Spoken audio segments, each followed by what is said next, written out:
Welcome to Google Jamboard. So Jamboard's a live, virtual, collaborative whiteboard. It's really good with the touch and stylus. So if you have an iPad or other touch screen devices, it works really well. And students can also have write or editor access. So they can then type, sketch, add sticky notes, images, and here's some ideas, and we'll have these linked in a number of different websites. So I'm just going to jump out to Jamboard. So it's jamboard.google.com, just like most of the other Google products out there, like drive.google.com. So jamboard.google.com. And here we have some of the jams that we've created in testing. And I plan on using this for storyboarding as an example of where this would work really well for our classes. And then over here in a Google Meet, you can set up a whiteboard, open a jam. So if you click at the bottom on these icons, the stack dots icon, I think that's the hot dog they call it in Google language. You have the ability to choose from Drive, so I would be able to go and grab some of the recent ones that I've been working on, or you can start a new one, like on the spot. If you have an idea and you want to, sketch it out, you can start a whiteboard. And then this comes up, and if there was students in your Meet, so as of right now, nobody's in this, it's going to ask, who do you want to share this with? And it puts on the sidebar over here a link to it. Now, if students join the Meet a little bit later, we had to kind of copy and paste this over and over again. So if you are making these on the fly, just be aware of that this link right here, you can share over again to whoever else is coming in, either right here, or if you wanted to go back to your classroom and add it into your classroom, you can add it there. But that's the link to a jam. So if I open up one of these, like this is what we did. We were playing with goals in my other class. This is the link to this specific jam. So I could copy this link and put it in my classroom or anywhere where students would need to access it again.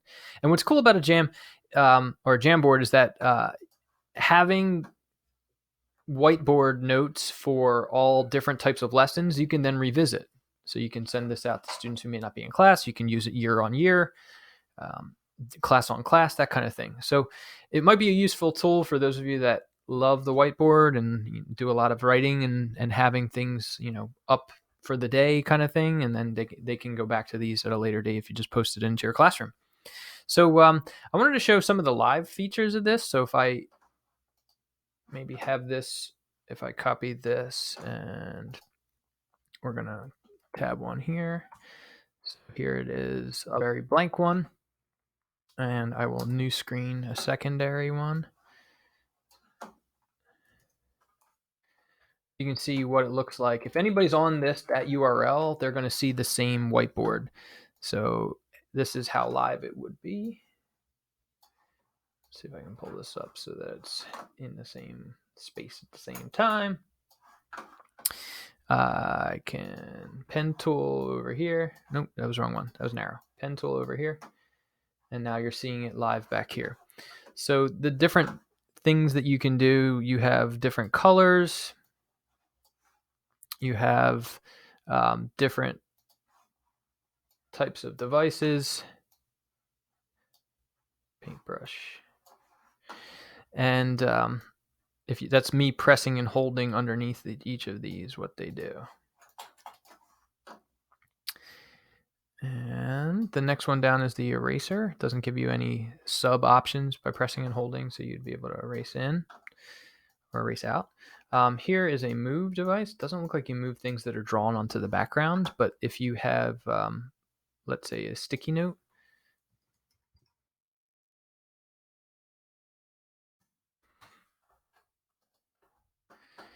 and there you can kind of see what it looks like in the background there. You could then use the select and move tool to adjust that. Looks like duplicating, edit, deleting, setting order. So if I had duplicated one and then ordered this, sending backward, that kind of thing, backwards and forward. Down one more click, is an image. So if we wanted to, let's say, Google image search, or if you already have one somewhere, you could say Jamboard. And they actually have Jamboard devices. They're quite expensive. They're a couple $1,000s, but it's a nice writing type of instrument. It gives you styluses and like an eraser, more like what it would be on a whiteboard. So that's adding images, and then you can annotate over these images then. So that's kind of cool. We could like draw right on top of this, and that's all happening live.